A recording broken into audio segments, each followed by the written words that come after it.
Bonsoir à toutes et à tous et bienvenue dans votre rendez-vous hebdomadaire Zoom sur.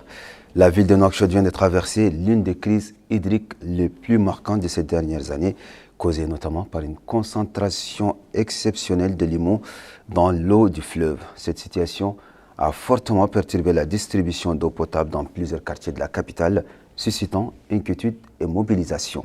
Aujourd'hui, les efforts engagés par le ministère de l'Hydraulique et de l'Assainissement, ainsi que l'entrée en service de la nouvelle installation de dévasement, ont permis de rétablir progressivement l'approvisionnement en eau dans l'ensemble de la ville.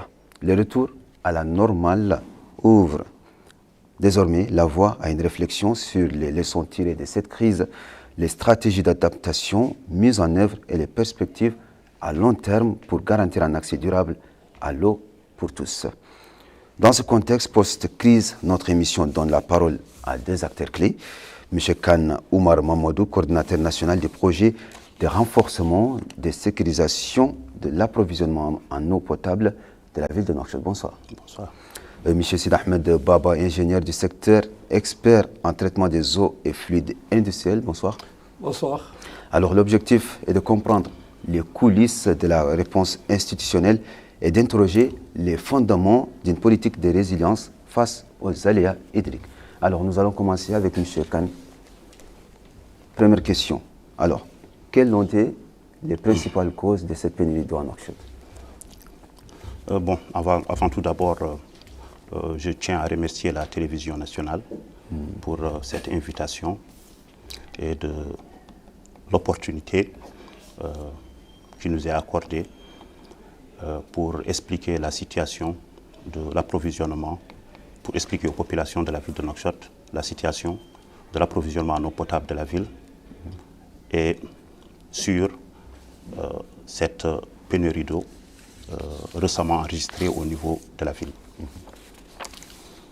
Avant tout d'abord, nous tenons tout d'abord à présenter, c'est-à-dire nos regrets aux populations de la ville de Nouakchott suite à cette pénurie d'eau et des désagréments qu'elles ont subis au cours de ces 3 dernières semaines. En fait, c'est une situation naturelle, indépendante de notre volonté. Donc, à titre de rappel, comme vous le savez, la ville de Nouakchott est approvisionnée en eau potable à partir de l'adducteur de l'Aftout Sahli et le champ captant d'Idini.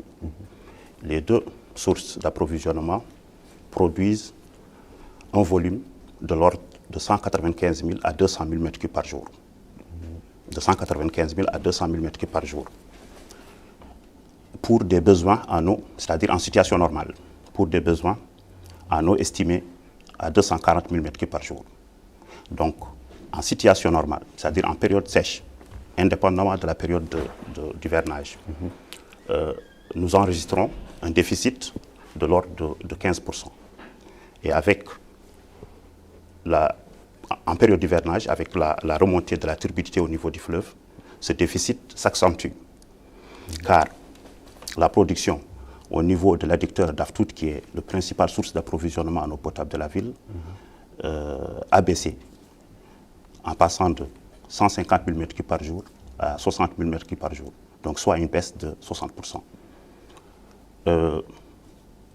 Ajouté aux 45 000 m3 par jour provenant d'Idini, nous avons enregistré au cours de ces derniers jours un volume de l'ordre de 105 000 m3 par jour. Comparé aux besoins, c'est un déficit de plus de 55% que les populations de la ville de Nouakchott ont vécu au cours de ces dernières semaines. Cette situation, en réalité, s'explique par un phénomène naturel dû à la montée de la turbidité au niveau du fleuve Sénégal. Comme vous le savez, l'adducteur de l'Aftout Sahli est constitué de plusieurs stations de pompage et de 2 stations de traitement. Il y a une station de pré-traitement au niveau de Béninergie et une deuxième station de traitement, ou bien de filtration au niveau du PK17. La station de traitement au niveau de Béninergie est constituée en fait de 2 décanteurs une technologie pulsative de dégraiement, dimensionnée pour une turbidité de 700 NTU et un max de 900 NTU. Et pendant cet hivernage, au mois de juillet, nous avons enregistré une turbidité allant jusqu'à 3800 NTU. Donc d'où la pénurie d'eau enregistrée au niveau de la ville dernièrement. Alors, nous allons y revenir justement. Alors je me tourne vers M. Sid Ahmed. En tant qu'ingénieur du secteur, j'aimerais savoir votre analyse sur ces causes qui ont coupé l'eau, ou je dirais cette pénurie qu'a connue Nouakchott. Merci, je tiens d'abord à remercier la TVM pour cette occasion. Comme l'avait expliqué M. le coordinateur, donc cette pénurie d'eau est due essentiellement à ce phénomène de la remontée de la turbidité. Donc ce phénomène est un phénomène causé par des crues torrentielles qui ont été enregistrées sur les bassins versants du fleuve Sénégal. Et ces crues-là ont causé cette turbulence au niveau du régime du fleuve. Donc le fleuve Sénégal, actuellement, il constitue une grande retenue à cause de l'installation de deux barrages, le barrage de Malantali et le barrage de Diama. Le barrage de Malantali, sa vocation, il est électrique, mais souvent encore, il joue le rôle d'un régulateur du débit du fleuve. Et, le barrage de Diama, lui, c'est un régulateur hydraulique du régime des fleuves. Donc, on ferme les vannes pendant la période sèche pour maintenir un plan d'eau qui permet de drainer et d'alimenter les dépressions dans les dérives des fleuves pour permettre aux agriculteurs d'irriguer les champs, c'est-à-dire les surfaces irriguées. Ce qui a marqué cette année et l'année passée, c'est qu'il y a des crues qui sont constatées avec un régime du fleuve qui a causé cette turbulence et cette remontée de la turbidité. Donc, comme l'a rappelé M. le coordinateur, Nouakchott est alimenté essentiellement par les installations de la Ftout Sahri qui ont été réalisées en 2008-2011 sur la base d'une qualité d'eau a été caractérisée à l'époque par la présence d'une charge de matière en suspension estimée ou mesurée par l'étude à 700 mg par litre, parce que ça veut dire les installations, on les dimensionne sur les charges en matière en suspension. La turbidité, c'est un indicateur de l'aspect de l'eau. Il est lié avec la charge en matière en suspension, parce que c'est les matières en suspension qui causent le problème, et c'est les matières en suspension qu'on les traite au niveau des stations de traitement. Mais la turbidité est une mesure optique absolue qui permet de donner une indication sur la clarté de l'eau. La turbidité égale incerté, c'est-à-dire l'inverse de la transparence. Les installations ont été dimensionnées pour 700 mg par litre de matière en suspension. C'est l'équivalent à peu près de 900 NTI. NTI, c'est quoi? C'est la nifliométrie turbidity unity. C'est une unité américaine qui te donne une idée sur le trouble de l'eau. Les installations de la Ftout Sahli ont été dimensionnées pour produire 150 000 m3 d'eau. Donc, ils sont composés de 3 sites principaux. Donc, la prise d'eau, c'est le fleuve Sénégal. Cette prise elle est équipée par un système de pré-traitement physique, un dégrillage et un tamisage qui permet d'enlever de l'eau tous les gros objets et préparer l'eau brute pour un pompage vers le système proprement dit de traitement au niveau du Béninagie. La station de décantation de Béninagie est composée de 4 décanteurs type pizza-type. Ce sont des décanteurs performants, mais ils sont dimensionnés pour travailler avec des charges en matière en suspension qui ne dépasse pas les 650 à 700 mg par AU, c'est l'équivalent de 900 jusqu'à 1000 NTI. Au-delà de ça, donc, ils ne peuvent plus donner leur performance requise. Donc, dans ce cas, pour maintenir une production, il faut soit installer un système de débourbage avant la station de pré-traitement pour diminuer la quantité, la charge des matières en suspension venant du fleuve, surtout pendant cette période de décrue, ou bien il faut diminuer les débits. Avant, le phénomène de passage des crues, cette remontée de turbidité, ne dure pas dans le temps. Donc c'est un passage d'une journée, parfois de quelques heures, parfois de 2 jours ou 3 jours. Donc les exploitants des installations, ils essayent de diminuer un peu les débits pour permettre aux installations de prendre en charge la qualité de l'eau pendant cette période, et ça passe. Mais depuis 2 années, on a constaté que le passage des crues a duré, donc la fréquence et le temps de passage a dépassé les 2 à 3 semaines, et parfois il persiste jusqu'à présent. Il y a une remontée de la turbidité. Pour cela, le gouvernement et les pouvoirs publics ont pris l'initiative depuis l'année passée de mettre en place des installations de débourbage qui seront capables de traiter cette remontée de la turbidité et fournir aux installations de pré-traitement existants, ça veut dire la qualité de l'eau, pour pouvoir travailler dans leur régime nominal normal. D'accord, très bien. Alors je reviens vers vous, Michel. Quand nous avons parlé de causes jusque-là, mais est-ce que vous pouvez nous dire qu'est-ce que le ministère comment le ministère a pu réussir à régler ces problèmes en un temps assez court? D'accord. Donc, en réalité, le département de l'hydraulique et de l'assainissement a travaillé sur un plan d'action comprenant 2 volets. Le premier volet, c'est l'augmentation de la production d'eau au niveau de la ville, à travers des actions au niveau du champ captant d'Idini, mais également des actions sur l'adducteur de la Ftout Sahli. Au niveau d'Idini, 2 actions importantes ont été réalisées.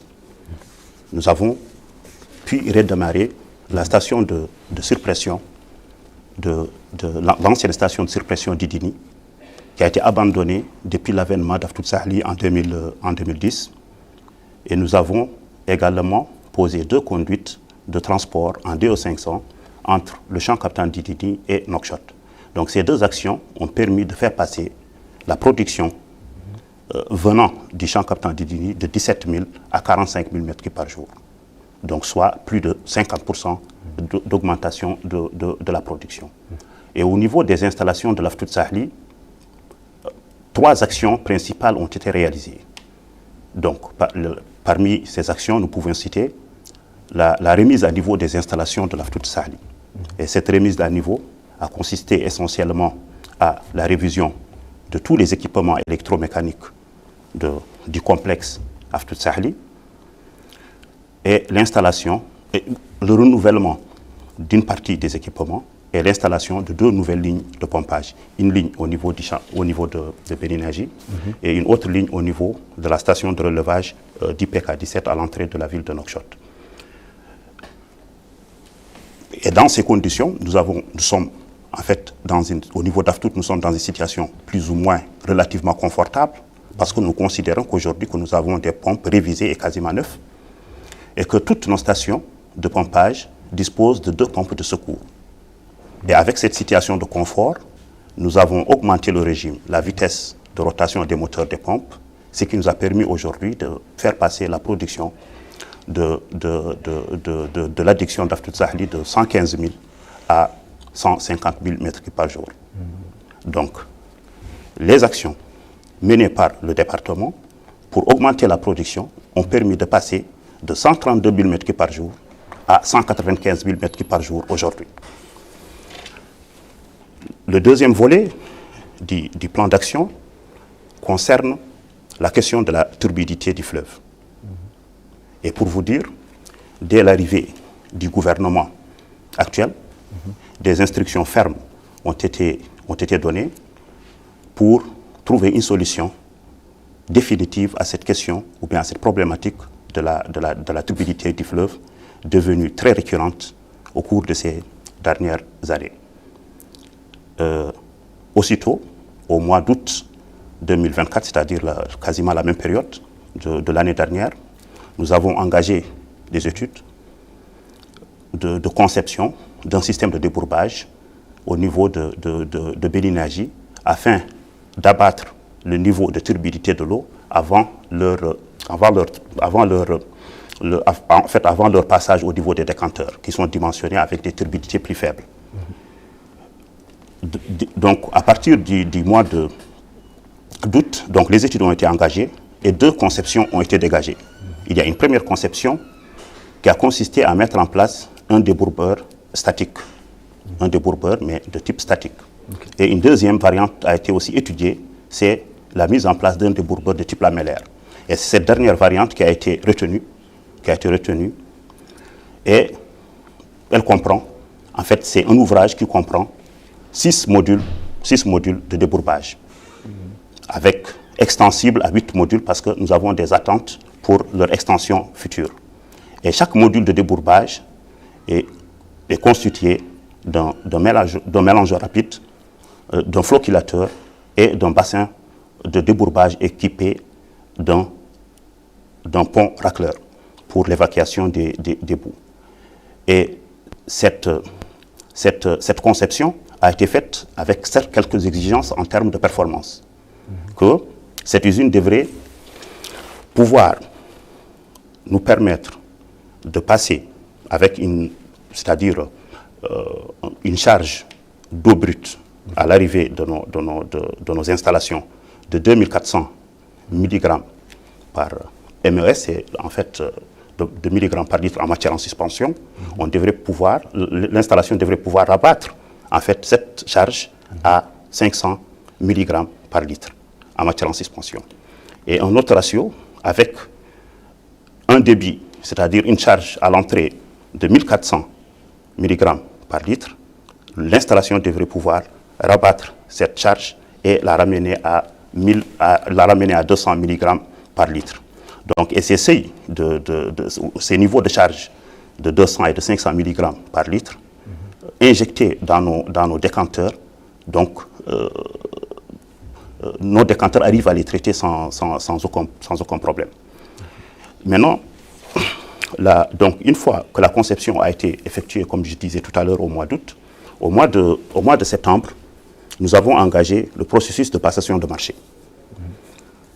Et vers le mois de décembre 2024, toujours, le marché a été signé avec une entreprise chinoise pour un montant de 14 millions de dollars et un délai d'exécution vraiment écourté de 7 mois. Pour des besoins de comparaison, un réservoir, pour la construction d'un réservoir de 5000 m3, qui nécessite un volume de l'ordre de 1000 m3 de béton, généralement on fixe des délais d'exécution allant de 12 à 14 mois. Et cet ouvrage a nécessité plus de 4000 m3 de béton. Donc le volume de béton a été multiplié par 4 et nous avons réduit le délai en 7 mois. Donc, c'est-à-dire quand on fait cette comparaison, normalement, avec 4000 m3, on devrait prendre 12 fois 4. Mais au lieu de cela, nous avons écourté le délai et nous avons fixé un délai de 7 mois. C'est-à-dire, la consigne était donnée d'achever les travaux avant le mois de juillet, à la fin du mois de juillet 2025. Effectivement, ce délai a globalement été respecté parce que au 30 juillet, nous avons réussi à mettre en service, ou bien nous avons réussi à mettre en eau, la mise en eau a eu lieu le 30 juillet 2025. Et à partir du 2 août au 6 août, nous avons mis les 6 débourbeurs en service. Du 2 au 6 août, nous avons mis les 6 débourbeurs en service. Et du 7 août, jusqu'à la date d'aujourd'hui, nous avons pu produire à partir de Béninagi des débits progressifs allant de 4000 à 6000 m3 par heure. Donc, ce travail, en fait,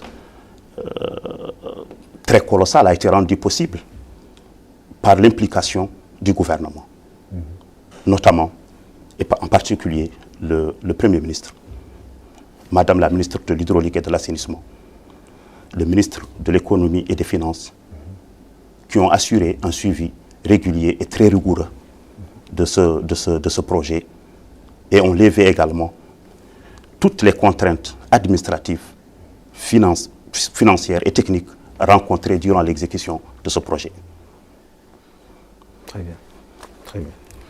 Alors, M. Sid Ahmed, comment vous jugez la réponse qui a été apportée par les autorités face à cette pénurie d'eau? Merci. Donc, ce problème, la solution technique, elle est celle qu'il avait expliquée, c'est le coordinateur. Donc, pour faire face à ce genre de situation, la seule solution envisageable, c'est la réalisation d'une double décantation pour permettre l'abattement de la turbidité jusqu'à l'essai de dimensionnement des installations de Béninagie, les anciennes installations de Béninagie. Effectivement, ce projet a été réalisé dans un délai, ça veut dire record, 7 mois. Donc, le système de débourbage réalisé, il est composé de 6 débourbeurs. Chaque débourbeur est individualisé par ses propres ouvrages. C'est-à-dire chaque unité, actuellement, on peut l'isoler. C'est-à-dire chaque débourbeur, il a sa chambre de mélange, sa chambre de flocculation, ses points d'injection. Donc c'est une unité indépendante des autres. Donc il y a une grande flexibilité pour la gestion et pour l'exploitation de ce débourbeur. Ensuite, il a été encore optimisé en plan de surface, parce qu'on a opté pour le système lamellaire pour diminuer, ça veut dire la surface au sol. Pourquoi? Parce que le système lamellaire, il est composé de 2 surfaces. Parce qu'en général, une décantation, c'est une séparation solide-liquide. C'est-à-dire que le rôle de débourbeur ou de décanteur, le débourbeur c'est un décanteur. Juste, ça veut dire en fonction de son emplacement dans la chaîne de traitement. Donc s'il est avant la décantation, on parle de débourbage. S'il est après, on parle de la décantation. Donc actuellement, nous avons un système, donc le brite il est doublement décanté. C'est-à-dire il y a une première décantation, c'est le débourbage. Il y a une deuxième décantation, c'est la décantation existante. Donc notre débourbeur, il est conçu un système lamellaire. Le système lamellaire, il est composé par 2 surfaces. Une surface au sol et une surface miroir, c'est-à-dire une surface projetée. Il y a des lamelles qui sont fixées au niveau de l'ouvrage pour récupérer en surface et pour éviter de réaliser, c'est-à-dire d'occuper un grand espace du génie civil. Donc le système qui a été conçu, il est performant, il est facile à exploiter, il est équipé de tous les équipements modernes. Donc chaque débourbeur, il est individualisé par l'injection de réactifs, de 2 réactifs, le coagulant et le flocculant. Chaque débourbeur a sa chambre de flocculation, chambre de mélange, il a son pont raclaire, il a son système de pompage de boue et il a encore un autre système, c'est-à-dire il y a des pompes qui permettent de recirculer les boues en cas de besoin pour améliorer la décantation. Donc l'étape de décantation, de débourbage, c'est quoi? C'est-à-dire les matières en suspension qui sont responsables de la turbidité de l'eau, en général, on doit l'éliminer par la déstabiliser, par l'ajout d'un produit chimique qui s'appelle le coagulant. En général, on utilise des sels d'acide fort, tels que le sulfate d'alumine, ou bien des autres coagulants équivalents, tels que les PAC, c'est des coagulants polymérisés, qui permettent de déstabiliser les colloïdes sans impacter, ça veut dire, l'aspect minéral de l'eau. Parce que on a exigé à l'entreprise de diminuer la turbidité, ça veut dire l'excès de la turbidité qui peut empêcher, ça veut dire le rendement du système de décantation existant et sans toucher à la qualité de l'eau, juste éliminer la turbidité. Pourquoi? Parce qu'au niveau du fleuve Sénégal, les eaux brites du fleuve Sénégal, elles sont caractérisées par deux choses. Ça les rend un peu difficiles à traiter. C'est la faible minéralisation, il y a une alcalinité très faible, donc on est dans le TAC à peu près de 2 degrés français. Et ensuite, la turbidité elle est due aux particules colloïdales. C'est-à-dire quand vous prenez un flacon d'eau, vous le mettez dans une bouteille et vous le laissez reposer pendant un mois, il reste tel qu'il est. Donc il n'y a pas de matière décantable. Ce sont tous des matières colloïdales. Ils sont à l'état de suspension à cause de leurs charges négatives qui les empêchent de se décanter. Donc on ajoute un coagulant pour les déstabiliser, c'est-à-dire on crée un mélange intime entre le coagulant et la masse d'eau, et ensuite les particules déstabilisées vont être floculées. Et on ajoute un floculant, c'est un produit qu'on appelle les polymères, qui sert à créer un pontage, c'est-à-dire ils ont des poids moléculaires très élevés qui permettent aux fines particules de s'accrocher sur la chaîne moléculaire du polymère, de la molécule, et on les alourdit pour pouvoir les séparer facilement dans la phase de décantation. Vous savez, chaque particule dans l'eau, chaque objet dans l'eau qui a une densité supérieure à la densité de l'eau a tendance de se décanter. Et chaque particule a une densité inférieure à la densité de l'eau, et il a la tendance de flotter. Donc, tout ça, la conception de débourbage a permis d'optimiser ces différentes étapes de traitement, et on arrive à éliminer à peu près 80 à 95% de la turbidité dans le système de débourbage. Ensuite, les modules sont agencés d'une façon symétrique qui permet de l'exploiter. C'est-à-dire il y a 6 débourbés, 3 comme ça et 3 de l'autre côté. Ils sont en face et ils drainent vers un canal central qui permet de récupérer les eaux débourbées, et en bas de l'ouvrage il y a toute une galerie qui abrite tous les équipements, les pompes d'éboue, etc., et les pompes de recirculation d'éboue. Donc c'est une conception performante. On l'a mis en service, comme l'avait signalé monsieur le coordinateur, début août, et ça a donné des performances vraiment extraordinaires, malgré que le projet a été réalisé dans un délai court. Alors justement, revenons-en au dispositif d'urgence qui a été mis en place. Selon vous, quels ont été les points forts? Le point fort, c'est-à-dire ce projet, il y avait la volonté du gouvernement derrière. C'est ça. Donc, les instructions du président de son Excellence, le président de la République, pour trouver une solution rapide, efficace à ce problème de la remontée des boues. Ensuite, le travail collectif de toute l'équipe de son Excellence, le Premier ministre, Madame la ministre et toute l'équipe du département de l'hydraulique qui ont piloté, ça veut dire ce projet.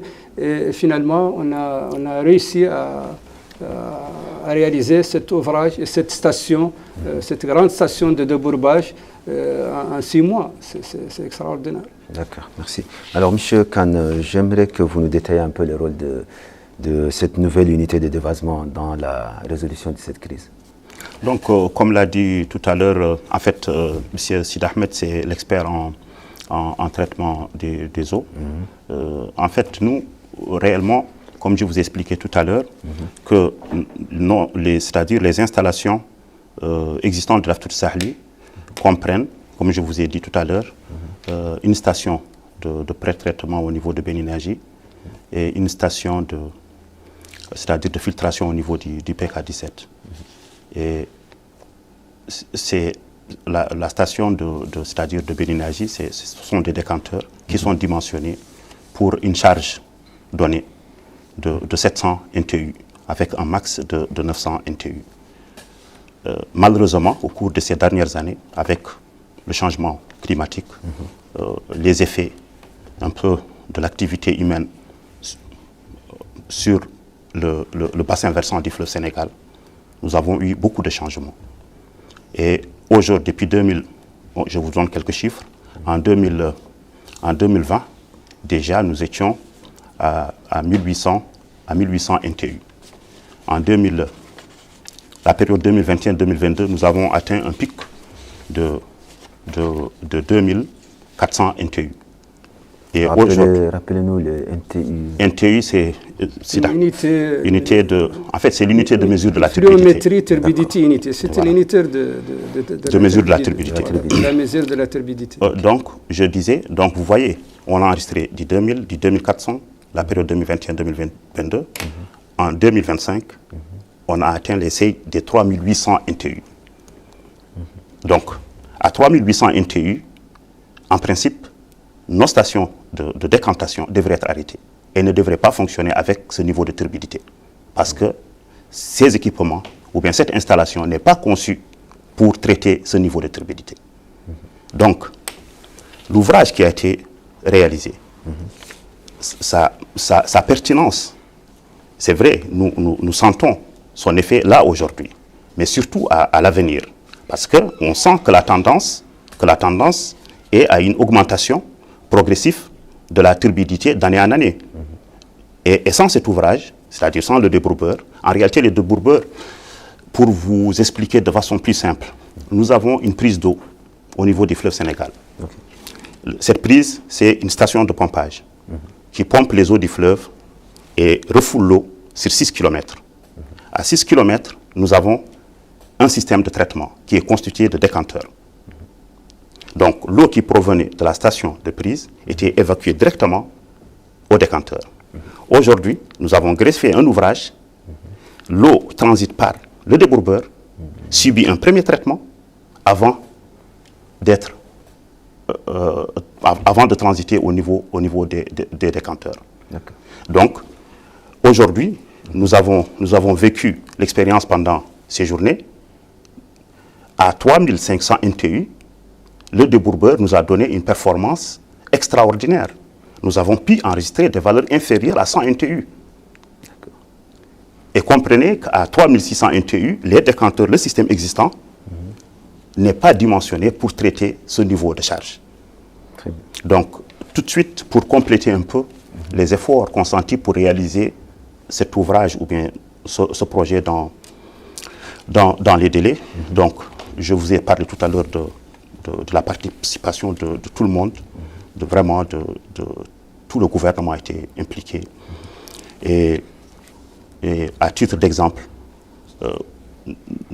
lorsque nous avons senti en certains moments des risques de dérapage sur le chronogramme dû à un retard de livraison d'équipements, un avion a été affrété, un cargo a été affrété de la Chine pour nous livrer les équipements à Nouakchott en 48 heures. Et toutes les contraintes et les procédures au niveau des frontières, au niveau du port pour le dédouanement ont été accélérées. Et encore plus, même la diplomatie a été mise en contribution. La diplomatie, on a eu l'ambassadeur d'ailleurs de Chine en Mauritanie qui a visité les installations le 24 juillet dernier pour s'assurer lui-même que l'engagement de finir les travaux dans les délais sera bien respecté. D'accord, justement, c'est ce qui m'amène à vous demander comment les populations ont-elles été informées et même accompagnées durant cette période de crise. Bon, en réalité, nous, quand même, ça fait quelques années qu'on vit ce genre de crise. Pour vous dire aujourd'hui, si ce n'était pas cet ouvrage, la crise allait se prolonger encore sur quelques semaines. Donc la situation aurait été beaucoup plus grave. Et les dernières années, comme nous l'avons effectué cette année, dans des situations pareilles, nous conservons, on a la production venant du champ captain d'Idini, mais nous avons, même s'il y a une baisse, on est passé de 6 000 à 2 500 mètres cubes par heure à partir d'Aftout, mais on a les 2 500 qui arrivent. Donc les 2 500 qui arrivent de l'Aftout, les 2 500 mètres cubes par heure, soit à peu près 60 000 mètres cubes par jour, qui viennent de l'Aftout, et les 45 000 qui viennent de Idini, seront optimisés est distribuée de façon plus équilibrée à travers l'installation de plusieurs citernes. Par exemple, cette année, il y a 30 citernes, ou pas 30 citernes, plusieurs potences plutôt. Il y a 30 potences qui ont été mises en contribution. Et on a eu plus de 300 citernes qui ont été mobilisées pour assurer la desserte en eau des populations. Et même pour certains quartiers précaires, la distribution d'eau a été faite de façon gratuite. A été faite de façon très gratuite. Donc, c'est pour vous dire que, c'est-à-dire que les efforts qui ont été vraiment réalisés cette année sont très exceptionnels. Et aujourd'hui, nous pouvons dire que cette question de turbidité, c'est une question qui est dépassée. Très bien. Ça, nous pouvons le dire. Parce qu'aujourd'hui, au niveau du fleuve, nous avons un niveau de turbidité d'eau brute qui était tout à l'heure à 1960 NTU. Malgré cela, nous avons un débit de 6 000 m3 par heure qui arrive à Nouakchott. Donc, d'où la performance de cette usine. D'accord. Restons-en justement, M. Sid Ahmed, de cette station de dévasement. Alors, j'aimerais vous entendre sur qu'est-ce que vous en pensez sur la solution technique qui a été apportée par cette station de dévasement. D'accord, donc ce débourbeur a pu résoudre quand même le problème. On peut dire, ça veut dire que dans cette situation, la turbidité a été maîtrisée. Et Inch'Allah, les années prochaines encore, sera mieux que cette situation de cette année. Parce que les ouvrages vont être exploités dans les meilleures conditions et vont garantir quand même les performances de la conception et les garanties de résultats. Donc je pense qu'on peut dire à l'état actuel que le pouvoir public a pu quand même mobiliser toutes les ressources d'eau disponibles en Mauritanie. Donc avant, on exploite les eaux souterraines pour le besoin de l'alimentation de certaines villes telles que Nouakchott, Idini par exemple, les autres villes. Actuellement,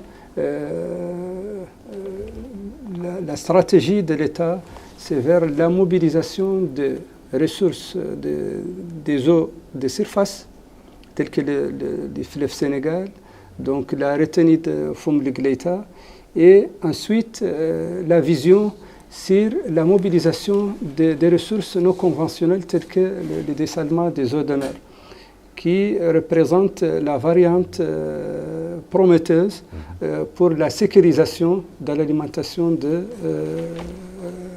l'adduction en eau potable pour la ville de Nouakchott. La sécurisation, c'est une nouvelle notion. Avant, on se focalise sur le besoin, parce qu'on avait un déficit. Il faut fournir de l'eau potable à la population. Maintenant, on passe de la fourniture, c'est-à-dire l'approvisionnement en eau potable, vers la politique de la sécurisation et la diversification des ressources. Parce que les villes stratégiques, les villes sensibles, telles que la capitale économique, etc., ont besoin d'une sécurisation.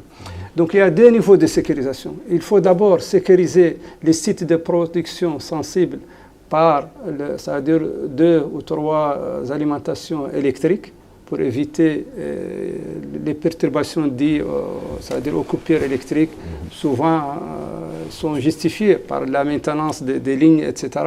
Donc il faut des sources d'énergie pour garantir la continuité du service de la production d'eau potable. Le deuxième niveau de la sécurisation, c'est une deuxième source. Donc il faut chercher une deuxième source pour alimenter la capitale. Et dans cette optique, actuellement, le gouvernement œuvre d'une façon, c'est-à-dire très, je pense, les choses sont très avancées. Il se mobilise pour la réalisation d'une station de dessalement de 300 000 m3 jour qui va garantir la sécurisation totale de l'alimentation de l'eau potable pour Nouakchott. Donc Nouakchott va bénéficier dans le futur proche de 3 sources d'alimentation en eau potable. Donc Idini, qui va être porté le débit à 100 000. Donc le projet est déjà en cours, monsieur le coordinateur, il est là. L'Aftoud Sahli, l'extension, encore, la production va passer de 150 000 vers 225 000 dans le futur proche. Et ensuite, il y aura une station de dessalement des eaux de mer qui va garantir la sécurisation d'alimentation de la ville de Nouakchott.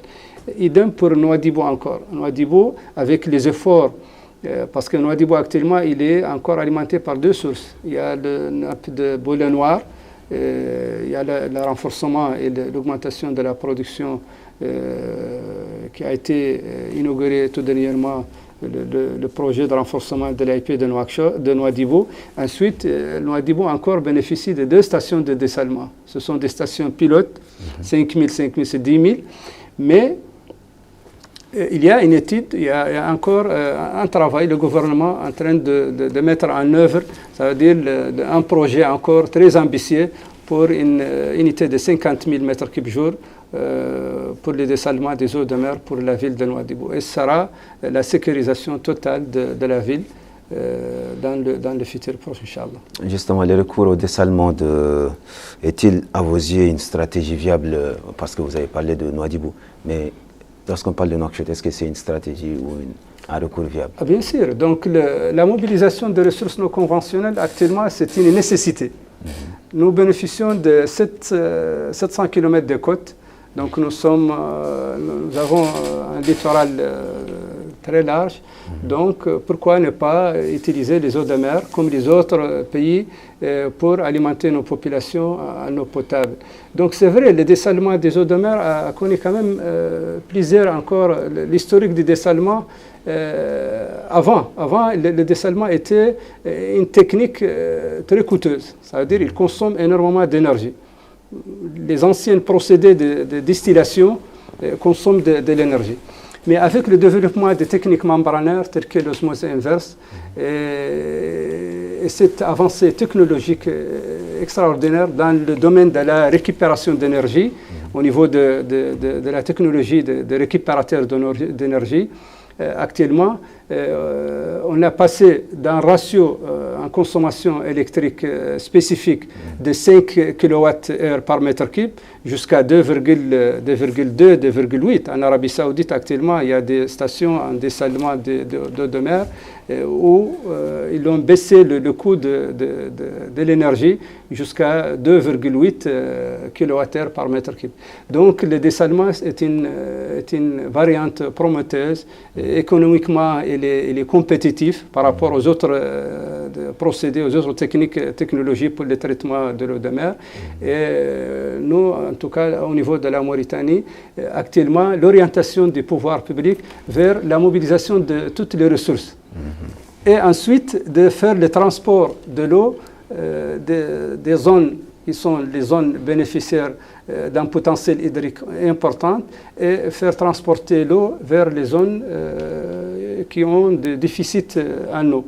Et le projet KIFA, qui est actuellement en cours de montage, en cours de réalisation, ça va encore résoudre un des grands problèmes de manque d'eau au niveau des centres de pays tels que la ville de KIFA.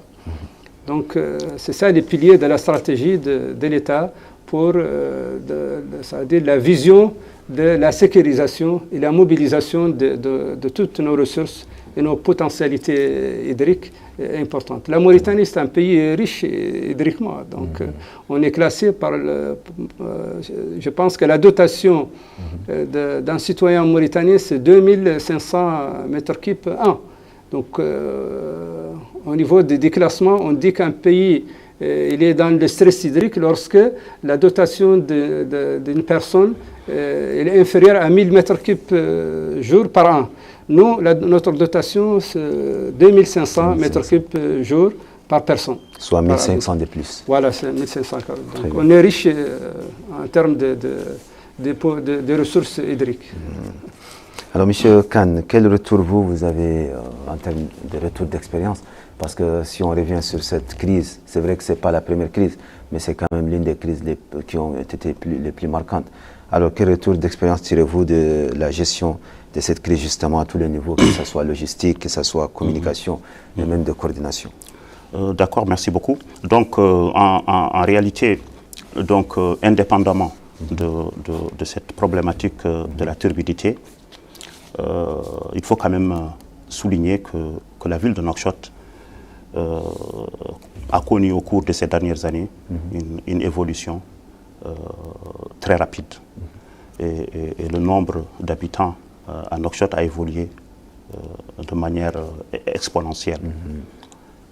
Aujourd'hui, à Nouakchott, nous comptons 1 500 000 habitants. Et 1 500 000 habitants à Nouakchott. Et les besoins en eau actuels sont estimés à 240 000 m3 par jour. 240 000 m3 par jour, alors qu'ils étaient de 170 000 m3 par jour en 2020. Donc vous voyez, de 2020 à 2025, nous avons en fait un besoin supplémentaire de 70 000 m3 par jour. Et d'après les données du RGPH, c'est-à-dire le recensement général de la population et de l'habitant en 2023, et les prévisions, les taux d'accroissement prévus par l'ANSAT, la population de Nouakchott en 2035 serait de l'ordre de 2 millions d'habitants. Et en 2050, on passera à 2 700 000 habitants. Donc on aura une évolution démographique et par conséquent une évolution rapide au niveau de la demande. Donc devant cette situation, donc le département en réalité est en train d'exécuter un plan d'action qui est très clair. Ce plan d'action est constitué essentiellement de 3 projets. On a le premier projet, c'est le projet de renforcement et de sécurisation de la paix de la ville de Nouakchott à partir du champ Captain Didini, qui va permettre de faire passer la production au niveau du champ Captain Didini de 45 000 à 100 000 de 40 000 à 100 000 m3 par jour, soit un apport supplémentaire de 60 000 m3 par jour. Donc c'est un projet financé par l'État mauritanien et le FADES pour un montant de 75 millions d'euros. C'est un projet qui comprend 4 lots. Donc il y a le lot 1, c'est les forages, c'est la réhabilitation de 37 forages et la réalisation de 24 nouveaux forages. Le lot 2, c'est l'équipement de ces forages et la mise en place d'un système de télégestion. Le lot 3, c'est la pose d'une conduite de diamètre 1200 en fonte ductile sur un linéaire de 59 km entre Idini et Nouakchott. Et le lot 4 comprend 2 réservoirs. Un réservoir de collecte de 2500 à Idini et un réservoir d'accueil de 5000 m3 au niveau du site du château d'eau central d'Ixar. Actuellement, les travaux sont en cours. Pour le lot 1, le volet réhabilitation est quasiment à 70%. Et pour le volet nouveau forage, les travaux ont démarré. Pour ce qui est du lot 2, les études d'exécution sont déjà engagées, sont en cours et une partie des commandes est déjà lancée. Pour ce qui est du lot 3, sur les 59 km de conduite prévue, 39 km sont déjà livrés sur site. Donc quand vous prenez la route de l'Espoir, il y a 39 km de conduite bardée le long de la route de l'Espoir entre Nouakchott et Idini. Et sur ces 39 km, 13 km sont déjà posés. Okay. Ça, c'est le premier projet. Le deuxième projet, c'est le projet d'extension des installations de l'Aftul Sahli. Donc, ce projet vient d'avoir un financement. Donc, la convention de financement vient d'être adoptée, je pense, le 22 juillet par l'Assemblée nationale. Donc, c'est un projet, un financement du Trésor français pour un montant de 43 millions d'euros qui va permettre de passer à la deuxième phase du projet Aftout et faire passer sa capacité de production de 150 000 m3 par jour à 225 000 m3 par jour à travers l'extension de la station de traitement de Bérinagi par la construction d'un 3e décanteur, la réalisation d'une nouvelle station de surpression à Tigint intermédiaire, un booster intermédiaire, l'équipement de 4 filtres au niveau du PK17 et l'installation d'une 5e pompe au niveau de la station de pompage du PK17. Donc nous espérons que le marché relatif à ces travaux sera signé dans les jours à venir. Nous espérons qu'au cours du mois de septembre, que ce marché sera signé. Maintenant, effectivement, ce marché ou bien ce projet permettra d'amener l'eau jusqu'au PK17. Maintenant, à partir du PK17, PK17 c'est à l'entrée de la ville de Nouakchott, du côté sud. À partir du PK17, comment distribuer ce volume d'eau supplémentaire qui est de 75 000 m3 par jour. Donc, pour cela, une autre convention ou bien de financement est en cours avec le FADES. D'ailleurs, une mission d'évaluation était là au mois de juillet, du 6 au 12 juillet, pour l'évaluation de ce projet, pour un montant de 34 millions d'euros, qui comprendra un réservoir d'eau traitée de 6 000 m3 au niveau du PK17, une station de pompage à vitesse variable au niveau du PK17 et le dédoublement de la conduite 1200 sur un linéaire de 15 km, de nature à disposer à partir du PK17 de 2 lignes de distribution principale. Une ligne qui sera dédiée aux quartiers situés au sud de la ville, c'est-à-dire Riyad, Tarhil, Elmina, Sebra, Arafat, et une autre ligne qui sera dédiée au pôle de distribution, c'est-à-dire qui va alimenter directement les réservoirs du site du château d'eau central et les réservoirs de Idini. Parallèlement à ces projets, en réalité, il ne suffit pas d'apporter, en fait, d'augmenter la production. Même si on augmente la production, il faut aussi améliorer les conditions de distribution. Donc, pour améliorer les conditions de distribution, un programme de décentralisation de la distribution est en cours à travers la réalisation d'un nouveau pôle de distribution à Nouakchott Nord, c'est-à-dire juste derrière la cardiologie. On aura un très grand complexe constitué de 2 réservoirs de 5 000 m3 chacun, une station de relevage de 1800 m3 par heure et un château d'eau d'une hauteur de 35 mètres et d'une capacité de 1200 m3. Ça va être le château d'eau le plus grand de la Mauritanie. Un autre pôle, maintenant ce pôle de distribution va permettre effectivement de sécuriser l'approvisionnement en eau potable d'une bonne partie de la zone nord de la ville. Va permettre aussi d'assurer une certaine capacité de stockage, mais aussi d'améliorer les pressions de service au niveau des ménages, de nature à ce que les populations abandonnent progressivement l'usage de réserves et de surpresseurs à domicile.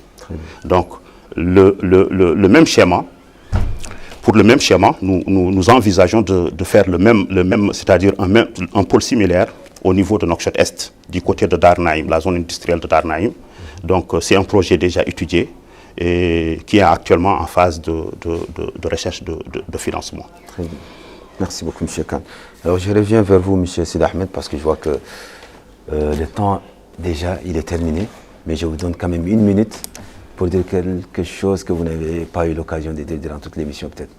Donc, je voudrais juste rassurer à travers les projets ambitieux que M. Khan l'avait expliqué, que, Inch'Allah, le pouvoir public met tous les efforts pour sécuriser l'alimentation d'eau potable pour la ville de Nouakchott. Et les moyens techniques et financiers ont été déployés pour résoudre ce problème de la turbidité. Et Inch'Allah, on n'aura pas ces pénuries d'eau dans le futur. C'est ce que nous souhaitons, Inch'Allah. Nous l'espérons bien. M. Khan. Donc, c'est pour moi maintenant l'occasion de remercier l'ensemble des équipes du ministère de l'Hydraulique et de la SNDE pour le travail qui a été accompli. Et c'est aussi une occasion pour moi de remercier vraiment Madame la ministre de l'Hydraulique et de l'Assainissement, qui a vraiment joué le rôle de chef de projet. C'est ce rôle-là qui a permis vraiment de réaliser ces travaux dans les délais impartis. Et malheureusement, bon, en fait, je n'aime pas trop utiliser ce terme, mais en réalité, les pics de turbidité, généralement, sont enregistrés au mois d'août. Et nous, toutes nos prévisions étaient d'achever l'ouvrage au mois de juillet pour pouvoir affronter la turbidité au mois d'août. Mais malheureusement, par la volonté de Dieu, la turbidité est montée en pic au mois de juillet, avant la mise en service des boupeurs, d'où la crise de 2 à 3 semaines. Très bien. Merci beaucoup. Merci. Alors, chers téléspectateurs, nous vous rappelons que nous sommes avec M. Kane Oumar Mamadou, coordinateur national du projet de renforcement et de sécurisation de l'approvisionnement en eau potable de la ville de Nouakchott, et M. Sid Ahmed Baba, ingénieur du secteur, expert en traitement des eaux et fluides industriels. Merci à vous, chers téléspectateurs, de nous avoir suivis. À très bientôt, Inch'Allah, pour un nouveau.